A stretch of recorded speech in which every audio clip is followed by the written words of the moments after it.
Uma das coisas mais importantes para a gente entender um documento escrito é saber o seu autor.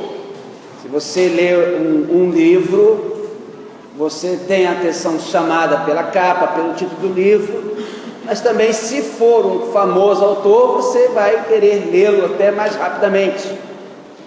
E conhecer o autor de um texto, seja de um livro, seja de uma carta, seja o autor do que texto for, é muito importante para que a gente possa captar, entender bem aquilo que ele quis dizer através das palavras que ele escreveu ali. Não colocou cada palavra ao relento, ele pensou para escrever cada palavra. Então, por exemplo, detalhes como a situação que o autor escreve, onde ele escreve, por que ele escreve aquilo, o que ele está pensando que o fez escrever, isso a gente chama, os pregadores chamam de regra de ouro para se entender os escritos da Bíblia Sagrada. Porque, pensa bem, entender algo que foi escrito há 2000 anos atrás, pelo menos, quando se fala de escritos do Novo Testamento, então são cerca de 2000 anos atrás. Se for levar em conta os escritos do Velho Testamento, e você pode colocar aí mais 1500 anos, então temos 3500 anos. Então, entender algo que foi escrito há tanto tempo atrás, a gente precisa saber desses detalhes para entendermos, para compreendermos a profundidade daquilo que o texto, aquilo que a Bíblia Sagrada, aquilo que as Sagradas Escrituras querem nos ensinar, querem nos passar. Agora, tem um outro detalhe, e esse outro detalhe também é muito interessante com relação ao texto bíblico. É uma característica da Escritura Sagrada, é uma característica da Bíblia. A Bíblia é inesgotável. Preste atenção, quando eu falo inesgotável, não quer dizer que ela nunca termina de ler, porque é um livro grosso, né? Tem lá centenas e centenas, mais de 1000 páginas. Então, de repente, você vai pensar, não, pastor, a Bíblia é inesgotável, nunca eu consigo ler ela toda. Não é essa parte que eu quero dizer. A Bíblia é inesgotável, e nessa, eu nem sei se existe essa palavra, o meu corretor aqui do Word grifou de vermelho, nessa inesgotabilidade. O texto da Bíblia apresenta algo que a gente pode classificar como camadas, e eu vou pegar carona no que o pastor Alessandro Rocha falou lá no concílio do pastor Ismael. Ele descreveu o texto bíblico como uma cebola. Já viu a cebola? Claro, né? A cebola é uma raiz. Raiz. Tem um outro nome dado da cebola, depois eu vou lembrar. Bom, o que importa é que a cebola, ela é diferente de, por exemplo, da batata doce.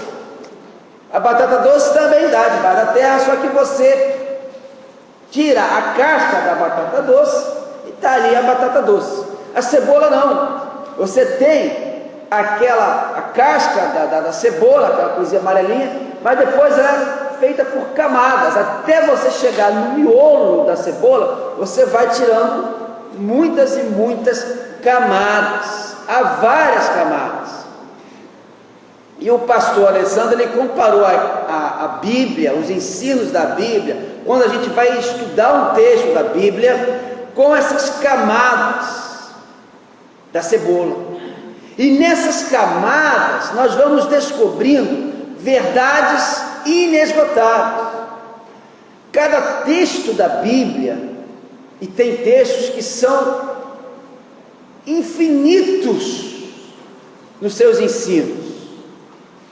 você lê e relê, e quantas vezes você já leu e releu 1 Coríntios 13, Romanos capítulo 8, o Salmo 23, o Salmo 40, quantas e quantas vezes você já parou para ler Gálatas capítulo 5, quantas e quantas vezes Mateus capítulo 7, João capítulo 6, são um dos textos mais e mais conhecidos e lidos e pregados da Bíblia, e toda vez eles se mostram inesgotáveis.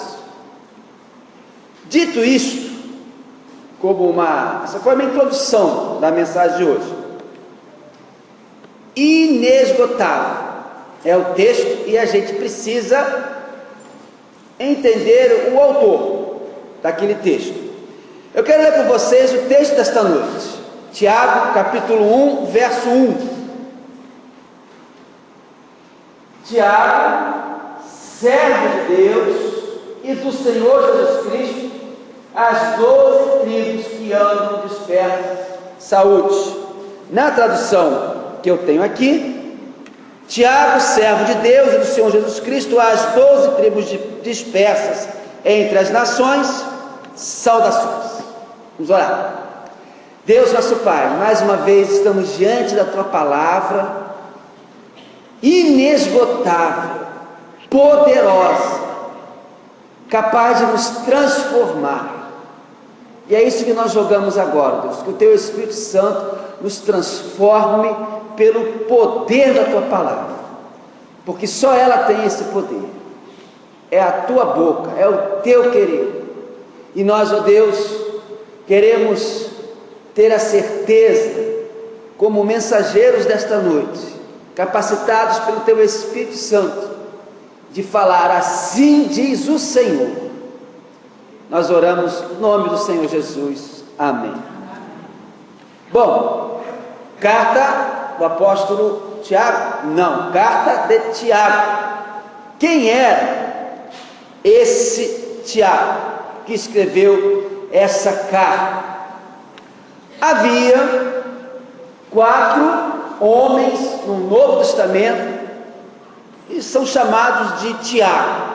Só para vocês terem uma ideia, quem vem às quintas-feiras está estudando a Epístola de Tiago comigo, então já vai saber. Se você não vem, pode vir às quintas-feiras. O primeiro Tiago que aparece é o apóstolo Tiago, muitas vezes confundido com o autor dessa carta. Mas o apóstolo Tiago não é o autor dessa carta de Tiago. O apóstolo Tiago era o filho de Zebedeu, irmão do apóstolo João. E praticamente impossível que ele tenha escrito essa carta, porque ele foi morto por Herodes no ano de 44. E isso aconteceu alguns anos antes desta carta ter sido escrita. O outro Tiago, também apóstolo, era o Tiago menor, que era o filho do Alfeu. Então você pode confundir, né? Tanto o Tiago maior, o filho do Zebedeu, que também era apóstolo, e o Tiago menor, que era o filho do Alfeu. E esse também era primo de Jesus. Um outro Tiago era o pai do apóstolo Judas. Só isso que sabe, citou ele. Agora, o quarto Tiago é o Tiago autor dessa carta. E por que eu estou dando essa aula para vocês? Por que eu estou falando isso? Porque vocês vão entender o porquê de ele dizer que ele era servo de Deus. Esse Tiago, autor desta carta, era o irmão de Jesus, irmão de sangue, ou meio-irmão, né? O pai José e a mãe Maria. Jesus, foi concebido miraculosamente pelo Espírito Santo no corpo de Maria. Ele não tinha o pai humano, né? O pai de Jesus é o próprio Deus. Mas esse Tiago, irmão de Jesus, e ele foi o autor dessa carta.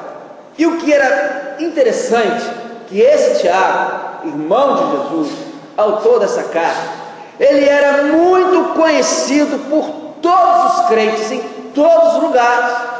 Qualquer lugar que você fosse ali pela Judéia, perto de Samaria, todo canto. O Tiago, o irmão de Jesus, conheço sim. E por que ele era bem conhecido por todos os crentes em todos os lugares? Pelo simples fato dele ser o irmão de Jesus. O simples fato dele ser o irmão de Jesus já foi suficiente para dar para o Tiago, autor dessa carta, uma reputação internacional. Imagina, naquela época não tinha televisão, não tinha rádio, não tinha internet, não tinha nada. A reputação era boca a boca. Mas tinha uma outra coisa também que fazia o Tiago ser muito conhecido. Uma coisa muito importante. Esse Tiago, autor dessa carta, irmão de Jesus, ele era o pastor da igreja de Jerusalém, a primeira igreja. A igreja de Jerusalém foi a mãe de todas as igrejas do cristianismo. A igreja de Jerusalém, do pastor Tiago, irmão de Jesus, autor dessa carta, foi a igreja mãe da Igreja Batista Prata. Porque lá no primeiro século foi a primeira igreja, dali saíram os outros tantos que foram fundando as outras igrejas. Agora, preste atenção no que Tiago fala no primeiro verso. Tiago, ele simplesmente identifica-se como Tiago. Por quê? Ele não precisava de nenhuma outra identificação. Todo mundo sabia quem era o Tiago que havia escrito esta carta. Os estudiosos, alguns estudiosos até concordam que esse foi o primeiro escrito do Novo Testamento. Foi a carta de Tiago, antes mesmo dos evangelhos. O primeiro escrito que circulou entre os crentes foi a carta de Tiago. Bom, Tiago, o irmão do Senhor, era tão conhecido que qualquer outro Tiago se veria obrigado a se identificar para não ser confundido com o Tiago, irmão do Senhor Jesus, conhecido pastor da igreja de Jerusalém. Então percebam a importância deste Tiago, irmão de Jesus e autor desta carta. Bom, se o Tiago, irmão de Jesus, escreveu uma carta, toda carta tem que ter um destinatário. Remetente é o Tiago. O destinatário para quem a carta era destinada, escrita, foi quem? Ele diz aqui, as 12 tribos que andam dispersas, que estão na dispersão.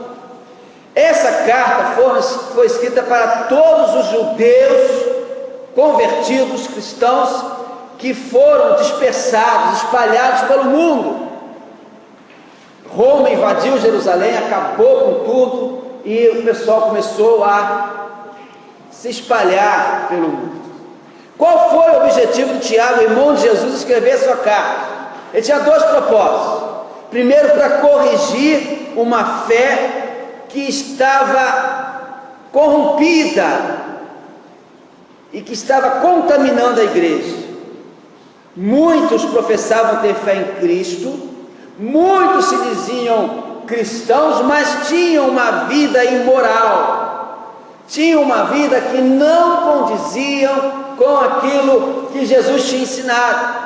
Era uma profissão de fé somente, era uma fé de licença, com nenhuma restrição sobre o seu comportamento. Se dizia cristão, mas não agia como cristão. Segundo motivo, que o objetivo que o Tiago tinha, o irmão de Jesus, pastor da igreja de Jerusalém, era apresentar a fé verdadeira em Cristo, a fé do coração, uma fé que produz frutos visíveis.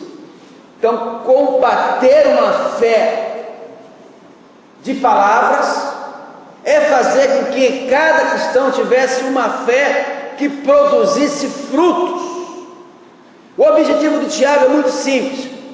Um verdadeiro cristão, aquele que confessa a Jesus, aquele que tem Jesus no coração, é definido pelo seu comportamento.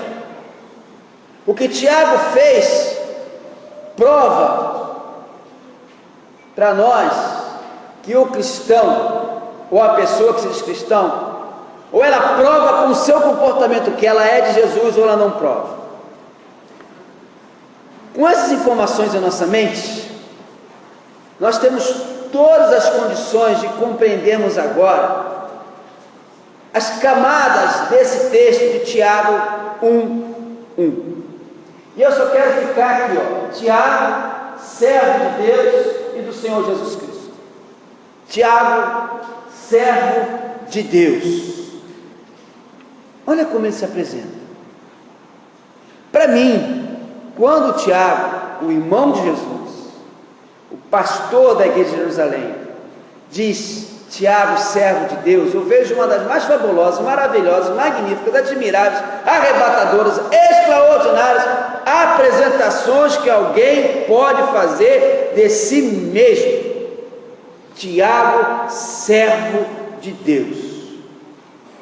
Vocês sabem, graças a Deus que sabem, que eu tenho uma verdadeira ojeriza por títulos, por coisas antes do nome, ou depois do nome também. Às vezes eu leio um artigo, aí o rapaz, a pessoa que escreveu lá, aí bota, fulano de tal, isso, quase que, tudo bem, o cara até, mas eu não gosto disso. Para mim, o melhor título que Deus podia me dar é de pastor, e assim mesmo não gosto de ficar, prefiro que as pessoas entendam que eu sou de Jesus. Mas o Tiago, ele era irmão de Jesus, ele era pastor da igreja de Jerusalém, igreja mãe de todas as igrejas do mundo. O cara era conhecido internacionalmente, sem internet, sem televisão, sem rádio, sem nada. Escreve uma carta que provavelmente é o primeiro documento do Novo Testamento e coloca na primeira linha, Tiago, servo de Deus. Essa passagem, meu querido, minha querida, é um grande desafio para a gente. Quando o Tiago coloca ali, Tiago, servo de Deus, ele dá para nós dois grandes desafios.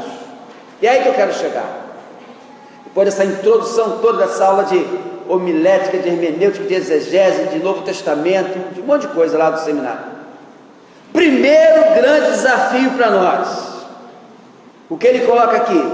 Tiago, servo de Deus. Eu posso tranquilamente traduzir essa fabulosa apresentação de Tiago, servo de Deus, por aquilo que eu pedi da produção colocar em cima. Tiago, escravo do Senhor Jesus Cristo. Sabe por quê? Porque é isso que Tiago quer dizer de verdade.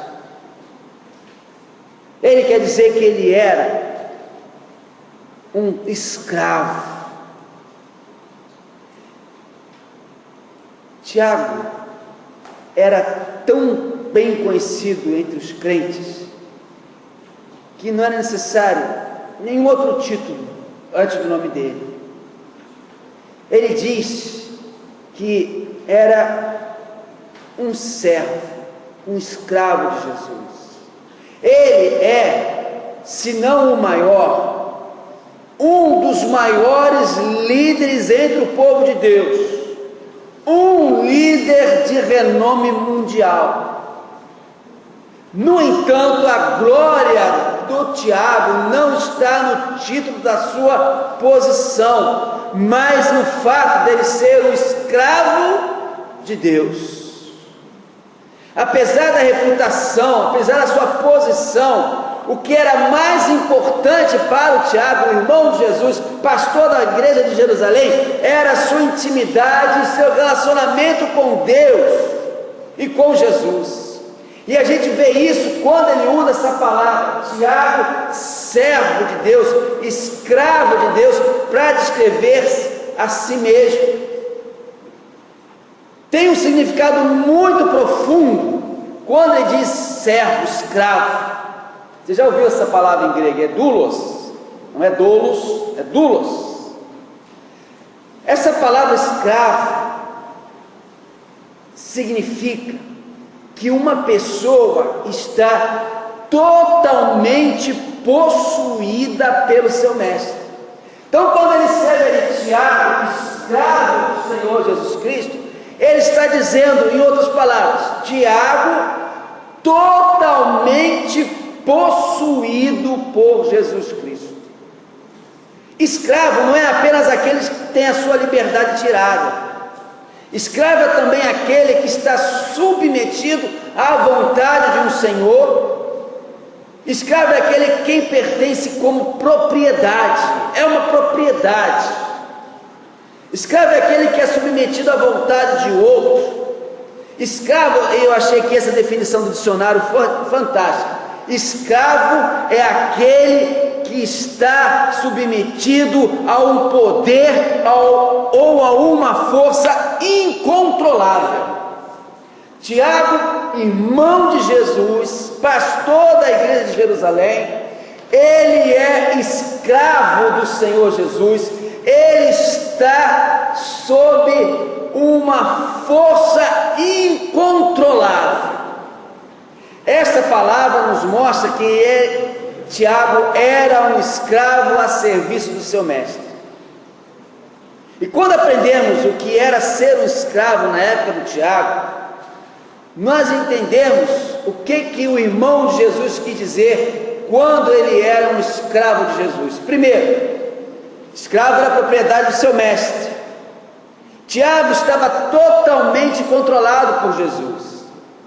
O que ele quis dizer aqui é que ele foi comprado e possuído por Cristo. E você pode me ajudar e dizer qual foi o preço com que Jesus pagou para ter Tiago? Com o quê? O sangue. O preço que Jesus pagou para ter o Tiago, para controlar o Tiago, para que Tiago fosse o seu escravo, foi o sangue dele. Cristo olhou para Tiago, viu a sua rebeldia, viu a sua pobre condição de ser humano, e quando Cristo olhou, uma coisa maravilhosa aconteceu. Cristo o amou, Jesus o amou e o comprou não com dinheiro, mas com o seu precioso sangue. E Tiago agora, ele era uma propriedade de Jesus. Já percebeu que você pode ser propriedade de Jesus? A gente tem o contrário, né? A gente é instruído desde pequenininho a gente ter propriedades, ter coisas. Mas o Tiago aqui, o cara importante, conhecido, assim, irmão de Jesus, ele disse que ele era escravo, ele era uma propriedade de Cristo, propriedade do seu mestre. O que era ser o escravo de Jesus? O segundo significado: escravos existiam para o seu mestre e não tinham nenhuma outra razão para existir. Então ele era a propriedade de Jesus, existia para Jesus e não tinha outra razão para existir. O escravo, o Tiago, ele não tinha nenhum direito pessoal de qualquer espécie. Tiago só existia para Cristo. Seus direitos eram os direitos que Cristo dava. E que coisa maravilhosa é para o ser humano existir para Jesus. Eu não existo, por mais que eu ame a Jaqueline, eu não existo para ela, eu existo para Jesus. Por mais que eu ame vocês, até como pastor, me desculpem, mas eu não existo para vocês, eu existo para Cristo. Por mais que você ame a sua família, por mais que você ame a sua profissão, por mais que você ame a sua vida, eu existo para Cristo. Terceiro, queira ser um escravo de Jesus Cristo. Escravos serviam ao seu mestre e existiam apenas para servi-lo. O escravo estava à disposição do seu amo a qualquer hora do dia. Se você viu já alguns filmes que relatam a escravidão, por exemplo, agora me lembrei de uma novela que eu tinha que ver como criança, né? Porque só tinha uma televisão lá em casa, preto e branco, e só tinha a Globo naquela época, e a Rede Tupi não passava. Aí minha mãe via Escravizaura, 1900, e eu era bem pequenininho, 75, por aí. E eu ficava imaginando, com 5, 6 anos de idade, como é que alguém podia fazer tanta maldade com o ser humano. E quando Leôncio, eu lembro, viu, chamava a Isaura, que era escrava, ela não dizia assim: ô Leôncio, ô seu Leôncio, eu estou aqui fazendo um negocinho, daqui a pouco eu vou lhe atender. Não era assim não, né? Senão ela ia pro tronco. O Leôncio, a Isaura partia para lá, cumpria na hora. Escravos servem ao seu mestre e existem apenas para servir. Amados, Tiago viveu apenas para servir a Cristo a todo momento. O cristão precisa, nesse mundo material, nesse mundo nojento do pecado, nesse mundo chafurdando na lama, entender e viver para Cristo a todo momento, não só no domingo.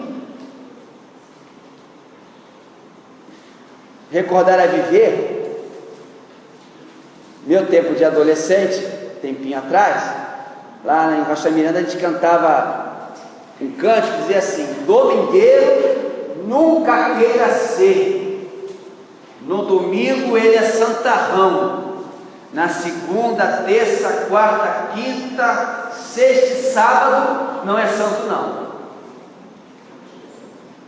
Não sei se vocês conhecem esse cântico aqui. Eu sei que o Riba conhece. Domingueiro nunca queira ser. Não dá para ser cristão, não dá para ser escravo de Cristo e servir ao seu mestre quando a gente quer, mas tem que fazer o que o Tiago nos ensina: é servir a todo momento, é no domingo, é na segunda, na terça, quarta, quinta, sexta, sábado, domingo. Não existe esse negócio de evangélico nominal. O IBGE já coloca lá no censo, quando fez o censo agora de 2010, colocou religião, a divisão evangélico praticante, evangélico nominal, igual tem católico praticante e católico nominal. O evangélico nominal é aquele que diz que é evangélico, é que não vai à igreja. Misericórdia, se o caboclo já não vai indo à igreja, já fica ruim, né? Imagina se não vai. Tiago, servo de Jesus Cristo, escravos serviam ao seu mestre e existiam apenas para servi-lo. Eu, você, a gente tem que existir apenas para servir a Jesus. Quarto, o que era ser um escravo de Jesus? Essa é pesada. A vontade do escravo pertence ao seu mestre. O escravo era ensinado a não ter qualquer tipo de desejo. O escravo, a criança nascia escrava e já crescia aprendendo que não tinha qualquer desejo ou qualquer ambição. Aliás, tinha só um desejo, só uma ambição: servir o mestre. Quem nascia escravo aprendia desde o berço: você é um escravo e você não tem ambição nenhuma, você não tem desejo nenhuma, só tem o desejo e a ambição de servir o mestre. E o escravo era completamente submisso ao seu mestre, devia em obediência total à sua vontade. E olha só, o Tiago pertencia a Cristo. Na verdade, Tiago lutou e se esforçou para trazer todo o pensamento cativo à obediência de Cristo. 2 Coríntios capítulo 10, versos 3 e 5. O Paulo escreveu isso aí depois, mas muito provavelmente Tiago pode ter lido e confirmado.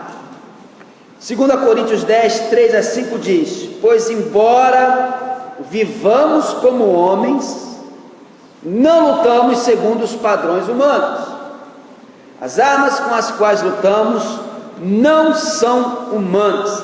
Pelo contrário, as armas pelas quais lutamos são poderosas em Deus para destruir fortalezas. Que fortalezas são essas? Olha o que diz o verso 5: destruirmos argumentos e toda pretensão que se leva contra o conhecimento de Deus, e levamos cativo todo pensamento para torná-lo obediente a Cristo. Você pode controlar a televisão com o controle remoto, você pode controlar o seu carro dirigindo. Se você for um cara assim bom, controla até a cunhada, fica quieto aí, não fala nada, né? Eu vou chegar lá. Mas controlar o pensamento é mais difícil. É ou não é? Porque quando você lê, muitas vezes você já está pensando, e pensando besteira, e pensando o que não tinha que pensar, né? Pensando naquilo que não deveria estar na cabeça, mas quando você vê, já pensou. E pior quando você conclui, né? Põe para fora o pensamento. Por isso é que o Paulo fala: o que sai que contamina. A fortaleza que ele fala aqui para a gente destruir é justamente os nossos pensamentos ruins. Pegar todos esses pensamentos, e olha que coisa difícil, né? E colocá-los cativos, presos, para tornarmos obedientes a Cristo. Muito provavelmente, a maioria dos escravos eram doidos para não ser mais escravos, rebeldes, queriam se libertar logo disso, e viviam pensando em muitas coisas, né, para fugirem. Mas o que o Tiago nos ensina, e o que o Paulo corrobora, o que o Paulo confirma, é que todas as nossas vontades, todos os nossos desejos, todo o nosso querer, todo o nosso eu, o mais difícil, todo o nosso pensamento, ele tem que estar cativo para ser obediente a Cristo. Quinta coisa e mais importante que Tiago quis dizer com ser um escravo de Jesus Cristo. Tiago quis dizer que ele tinha a profissão mais alta, mais honrada, mais nobre de todo o mundo. Não é ser presidente dos Estados Unidos, não é ser o sucessor do Obama, não é dirigir a Microsoft, ou a Apple, ou o Google, não é ser um astronauta, mas, ou o diretor do FMI, por exemplo, né, um bancário, aliás, um banqueiro, né? Eu sempre confundo o banqueiro, dono de um banco. Mas o que Tiago quis dizer aqui, e serve para mim e para você, que a profissão mais honrada, mais alta, mais nobre de todo mundo é ser um homem de Deus. E os maiores homens da história sempre foram chamados de servos de Deus. Pode ver lá na Bíblia. Abraão, servo de Deus. Moisés, servo de Deus. Davi, servo de Deus. Salomão, servo de Deus. Paulo, servo de Deus. Pedro, servo de Deus. O Tiago, servo. João, servo de Deus. Meu querido, talvez o seu ego possa querer com que você seja chamado de fulano de tal posição social. Mas perceba que isso é muito pequeno, muito fútil, muito sem valor, diante do maior título de honra que alguém possa receber. Fulano de tal, escravo de Jesus. Fulano de tal, escravo de Jesus. A escravidão do crente por meio de Jesus Cristo não é uma escravidão servil, não é uma escravidão covarde, não é uma submissão vergonhosa. A escravidão do crente a Jesus é uma posição de honra, a honra que concede a um homem o privilégio e a responsabilidade de servir o Rei dos Reis, de servir o Senhor dos Senhores. Se você, por exemplo, acho que você vai concordar comigo que o homem mais poderoso do mundo é o atual presidente dos Estados Unidos, no caso de hoje, o Barack Obama. Ele dirige a nação mais poderosa, mais rica do mundo. E se você trabalhasse lá na Casa Branca, servisse lá o chá, o café, sei lá, o biscoito da tarde para o Obama, para a Michelle, que é a esposa do Obama, as filhas do Obama, eu esqueci o nome, também não interessa, você ia ficar feliz. Eu servo o café da tarde para o presidente. Lá no inglês lá, né? Caramba! Fulano de tal trabalha na Casa Branca. Ele serve o café da tarde para o presidente. Olha, ele já serviu. Ele serve para o Obama, serviu para o George W. Bush, serviu para o Bill Clinton. Só retrocedendo. Quantos presidentes ele já serviu? E muito provavelmente vai servir para o próximo. O cara é importante. E você se achar o máximo, né? Mas veja, a posição de honra que o Tiago me ensina aqui, que eu e você devemos de ter na nossa vida, é servir ao Mestre Jesus, que é o Rei dos Reis, que é o Senhor dos Senhores, que te abençoa, que te guia, que te guarda, que te protege, que te dá a paz. E mesmo que Jesus não te abençoasse, e mesmo que Jesus não te guardasse, e mesmo que ele não te desse a paz, te desse felicidade, não te desse nada, você deveria servir Jesus pelo simples fato de ser Jesus, ser Deus.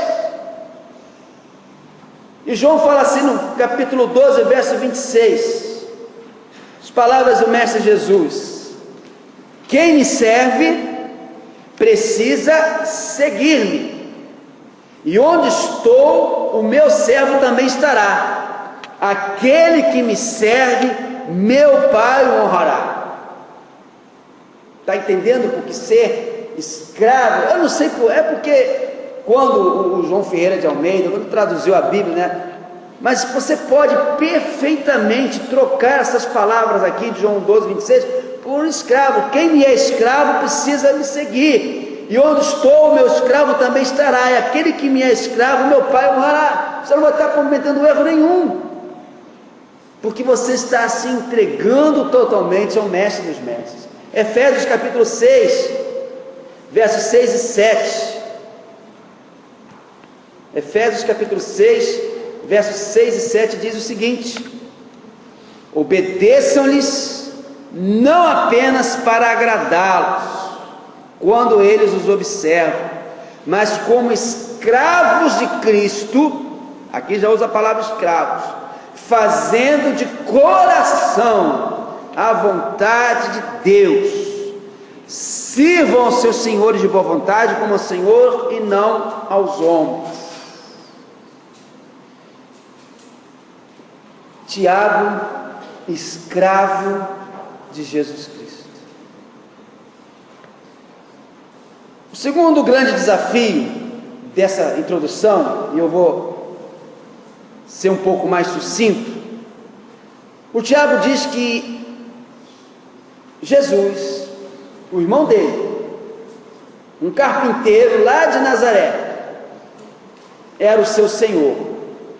Ele usa aqui duas palavras bem impactantes nesse desafio.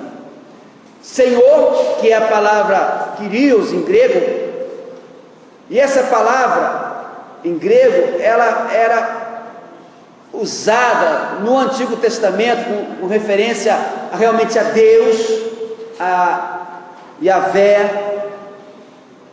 Então, quando ele diz aqui que Tiago, escravo do Senhor Jesus, escravo de Deus, e do Senhor, ele está dizendo: olha, o meu irmão,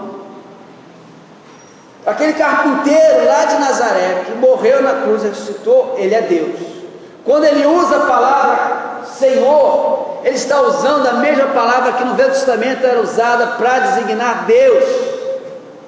E a outra palavra que ele usa, que a gente pensa que é nome, confunde com nome, mas não é nome, é o título de Jesus, é a palavra Cristo, que quer dizer Messias, o ungido, o Salvador prometido ao longo dos séculos. Então percebe, irmãos, a riqueza de ensino, quando ele diz: Tiago, servo de Deus, escravo de Deus e do Senhor, Jesus, o ungido, aquele prometido. Tiago era irmão de Jesus, ele tinha convivido com Jesus durante vários anos. Você imagina eles brincando juntos, comindo juntos, trabalhando juntos, dormindo, indo para a escola com Jesus, correndo lá pelas colinas. Depois o Tiago viu Jesus assumir a responsabilidade da família quando o pai morreu, quando José morreu. Então imagine todos esses anos em que Tiago esteve com Jesus e tinha uma intimidade fraterna, de família com Jesus. Mas ele diz que o Senhor Jesus é o Senhor da glória, no capítulo 2, verso 1. Ele diz que o Senhor Jesus retornará, no capítulo 5, verso 7. Ele diz no verso 8, capítulo 5, que o Senhor, cuja vinda se aproxima. Tiago está dizendo que o Senhor Jesus Cristo é Deus, e que é igual a Deus Pai. Ele está dizendo que o seu irmão Jesus, um carpinteiro de Nazaré, possui a natureza, o caráter de Deus, é o próprio Deus. Isso é impressionante, irmãos, porque Tiago, como meio-irmão de Jesus, conviveu com ele por vários anos e agora está afirmando: Jesus é Deus, é o Cristo ao qual eu sirvo, ao qual eu sou o escravo, ao qual quero me entregar totalmente, ao qual quero deixar os meus pensamentos piores, cativos, presos. Eu já citei aqui muitas vezes, tem uma música da Luísa Rosa que mexe comigo toda vez que eu escuto, quando ela diz lá que me ensine a negar a mim mesmo e não negar a ti. Isso é ser escravo de Jesus, é você se negar e jamais negar-se a Jesus. Quero terminar contando uma historinha verdadeira, uma história de dois jovens morávios. Os morávios eram uma denominação que existia na moderna Morávia, a parte mais oriental da República Tcheca, que fica na Europa Central. Esses dois jovens tinham ouvido falar de uma ilha das Índias Ocidentais. Isso foi no final do século XIX, e lá tinha um inglês, naquelas ilhas, ateu. Ele possuía 3.000 escravos naquela ilha, e o homem que falou desse ateu, desses 3.000 escravos, para esses dois jovens moráveis, diz o seguinte: nessa ilha não pode entrar nenhum pregador. Se algum pregador chegar aqui, se for para o naufrágio, ele vai ficar numa casa separada, até que possa ser um navio e ele saia daqui. O dono dizia: não pode falar para ninguém a respeito de Deus, eu não quero saber essa bobagem de Deus. Aquilo mexeu com aqueles dois jovens, e eles imaginaram 3.000 escravos trazidos de todos os lugares para uma ilha do Atlântico, para viverem e morrerem sem nunca ouvir falar de Cristo. Sabe o que aqueles dois jovens fizeram? Eles se venderam para aquele inglês como escravos e foram embora. Quando o navio estava para partir lá do porto no Mar do Norte, os moráveis lá da igreja deles foram juntos para se despedir. E aqueles dois rapazes tinham mais ou menos 20 anos de idade e sabiam que nunca mais voltariam. e sabiam que eles morreriam como escravos, e sabiam que era uma viagem sem volta. Os familiares dos rapazes choravam. Alguns irmãos da igreja dele acharam que aquilo era uma atitude insensata. Para que vocês vão lá? Mas eles foram. Isso é uma história verdadeira.